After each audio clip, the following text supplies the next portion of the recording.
Nessa semana, os mercados atingiram novas máximas nos Estados Unidos. Contribuiu para isso o fato de que as empresas têm divulgado resultados bastante sólidos nesse trimestre. A realidade é que 86% das empresas que divulgaram resultados até agora excederam as expectativas, muitas delas, inclusive, colocando projeções ainda mais otimistas para o resto do ano. Com isso, o otimismo que vem no mercado, do fechamento de acordos comerciais entre Estados Unidos e vários países, e também com inteligência artificial, foi, excedido, se adicionou a esse otimismo também o fato das empresas estarem entregando resultados sólidos, pelo menos até agora. Na semana que vem, várias empresas do Mag 7 vão divulgar resultados. É verdade que as outras 493 empresas que compõem o S&P não têm tido valorização sequer similar a essa que nós temos observado nas empresas, nas 7 empresas com maior capitalização, que são, não, por acaso, Big Tens.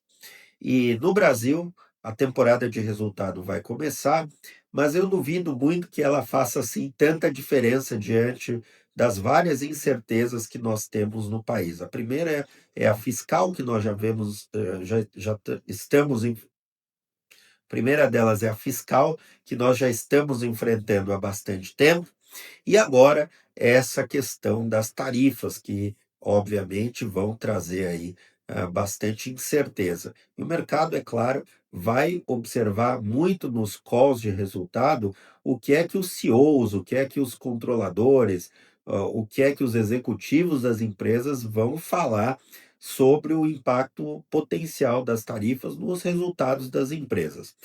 Algumas empresas, como JBS, siderúrgicas e até várias empresas listadas, têm feito muitos investimentos nos Estados Unidos ao longo do tempo. Inclusive, as notícias dão conta de que a Pilgrim Sprite, que é controlada pela JBS, vai fazer investimentos massivos nos Estados Unidos. Esse tipo de interação do setor privado brasileiro nos Estados Unidos pode ajudar a resolver essas rusgas entre os Estados Unidos e o Brasil, embora ninguém possa fazer muita coisa diante das decisões judiciais.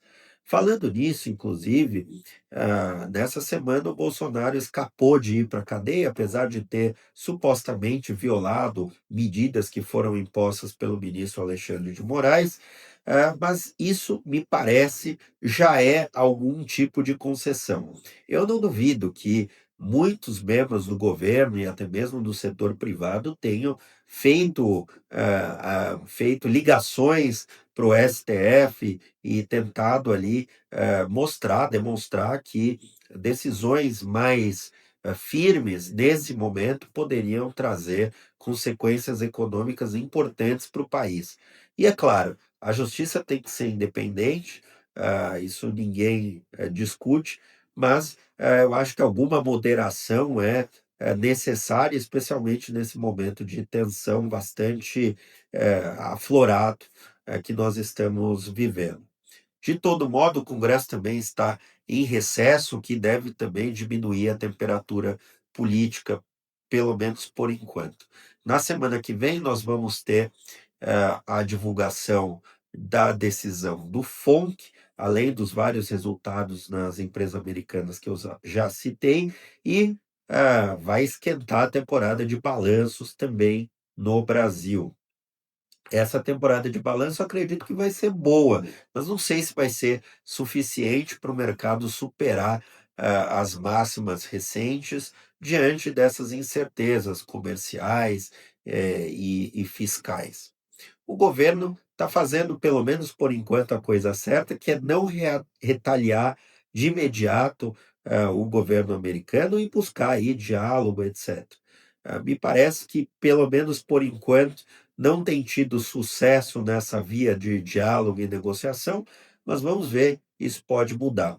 Também é verdade que o governo americano está mais preocupado com fechar acordos com a China, que aparentemente vai ter novas rodadas de negociações a partir da semana que vem, com a Europa, em que parece ter um acordo na mesa, um acordo que, na minha opinião, é ruim, porque vai manter as tarifas de 15%, pelo menos, dos dois lados, e tem muitos governos fechando acordos que parecem insustentáveis, alguns deles com zero de tarifas sobre os produtos americanos, mas com os Estados Unidos mantendo tarifas de 18%, 19% contra produtos desses países.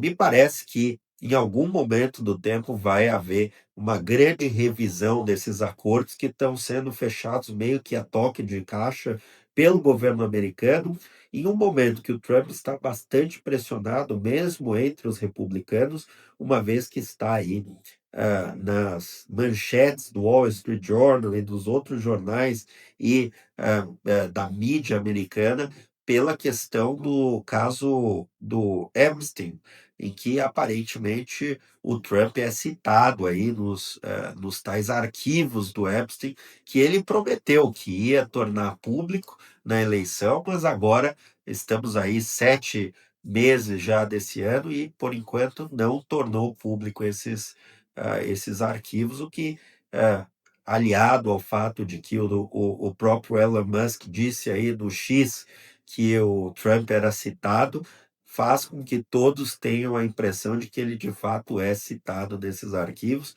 e isso traz aí implicações políticas importantes. Me parece que no midterm elections o Trump vai ter muito para explicar, especialmente se a economia piorar.